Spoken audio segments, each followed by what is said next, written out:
I want to talk about consulting, maybe holistically or objectively, just in general, the pros and cons of consulting, and then also kind of layer on my experiences, what I enjoy about it or dislike about it.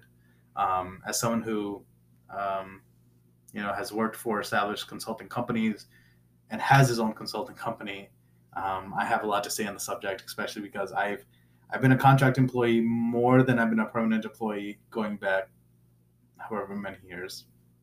So with that said, I'll try to talk about consulting, maybe from my point of view first, and then I can talk about just in general what is good or bad about the field. So my experience, what I like about consulting is uh, I I enjoy being the external resource, because I've helped a lot of companies that are very homogenous, right? Homogenous meaning they tend to source their talent from maybe specific schools or maybe a specific region, like they hire locally, and they have outdated methodologies, outdated standards. They're just not keeping up because they don't have diverse backgrounds that they can leverage. So being that external resource, that external expert, someone who can come in and um, evangelize real change, that is something that extremely, that is something that is extremely attractive to me about being the consultant. I enjoy being the external resource, right? That already itself is just a great feeling because the company needs you, and then you have a large, you know, variety of things you can do using your diverse background. So being the external resource is always great. The second thing I like about consulting is that um, at a certain point you get to kind of choose your clients or choose the projects you work on. I enjoy that sort of freedom. There are people in certain companies who have that privilege, but when you're a consultant, you have a little bit more say as you move up on where you want to go, what company you want to work on, you work with, what projects you want to do. That kind of freedom, that autonomy is again very attractive to me. In addition to that sort of feeling when you're the external expert, right? Another thing I like about consulting is that you meet a lot of people. You meet a lot of different people, which is great from a networking aspect, and also just from growing your perspective, right? Widening how you see the world, increasing your, sort of emotional scope. When I meet different people, I learn different communication skills and techniques, and likewise, I also get exposed to a lot of different experiences. And that has really helped me when it comes to improving my soft skills and being more empathic, not just as a person, but also as a leader.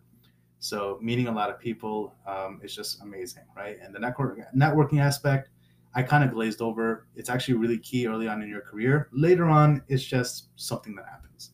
Um, I'm at a point where I don't even try to network anymore, and I'm still going to conferences or invited to conferences, invited to these summits or those professional groups, and I just passively am networking because I'm so involved. But networking is extremely key early in your career, and it's something I enjoy about consulting. Uh, Another thing I enjoy about consulting is I hate the traveling, but I enjoy experiencing different parts of the U.S. So what that means is I hate the actual act of flying or sometimes driving, and also I don't like sleeping in a bed that's not mine. But I have enjoyed experiencing Chicago. I have enjoyed experiencing Dallas. I've enjoyed the Bay Area, Sacramento. Um, List goes on and on. Right. I've enjoyed the time I've spent in these different areas. DC was actually maybe the only area I did not enjoy for the reason that it's very congested there.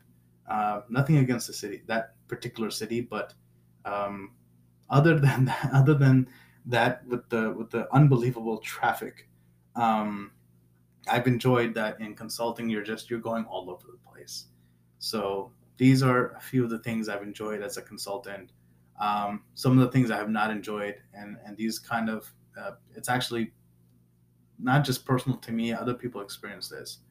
Um, at this stage of my career, I have been trying to get permanent roles because I've been a fractional CXO for a contract CXO a fractional CXO, um, and I've even been, the contract VP or the contract, director. Um, at this stage of my career, because I've been consulting for so long, when I interview at companies, I find myself having to kind of mitigate the concerns they have, not with can I deliver or execute. They know I can. My resume alone actually really tells a great story. But a lot of companies look at me as sort of this person who's always transitioning, who's always moving on to bigger and better things. When you consult for too long, companies become worried that you're a flight risk.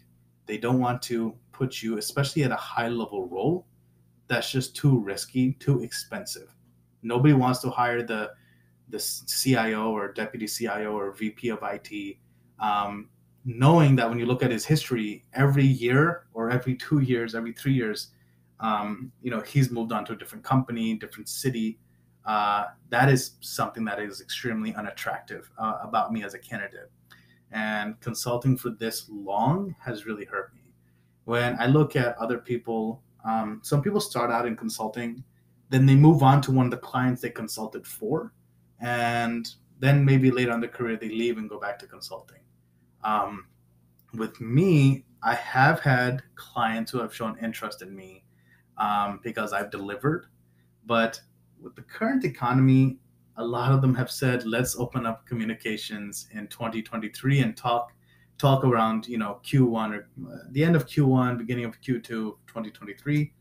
Um, but more often than not, even when I go to former clients, um, they do worry that you did come to us, you worked with us for a number of months, but long term we just have these concerns, right? And we can have conversations, but at the end of the day, that's some companies just kind of have that in the back of their mind. They always just worry, is this guy in it for the long haul? Can he even be a permanent employee? Some people get so used to just approaching problems with the sort of deadline in mind. Companies don't want to hire a CIO who operates as though he's just there to fix this particular problem, or he's thinking, I want to do everything you guys want me to do in 6 months because then I want to leave. Or I only plan to be here for a year. So when we start talking about 2 to 3 year, plans, my eyes are going to glaze over because I'm not interested. Those are valid concerns they have. And as someone who's been a career consultant, these are the sort of barriers that I face. Another issue I face is also the freedom of consulting. I find that when you become when you are able to choose the work that you do, it can be difficult because when you interview at companies, you kind of realize there are some maybe red flags, there are some cultural problems, there are some issues with this company that are going to affect me because I'll be embedded in the company, I'll be an employee of the company. So those problems will apply to me, and those are problems I'm going to have to solve. So it's not that I'm the external consultant who's focusing on a project and maybe there's some negative element. Maybe there's some manager who can be problematic. Doesn't communicate well. Maybe there are some, engineers who maybe they don't like that how I speak or how I approach problems, something like that. Maybe there's a faux pas. You say something and then suddenly it sours your experience. I no longer have the privilege where if I have some issue at work, I just say, you know what, I'm going to be gone in a month, 2 months, 3 months. Now, if something goes wrong at work or I see a red flag, that's something I might have to, first of all, solve or fix, right? Because it's my responsibility. And also, if it's not fixable, right? Maybe you have a negative element, you have someone who just the way they conduct themselves is problematic to you in the long term. It could be the way someone speaks or just the way they behave. As someone who works at the company, that is now my problem. It's not a problem I just have to outlast. It's a long-term problem.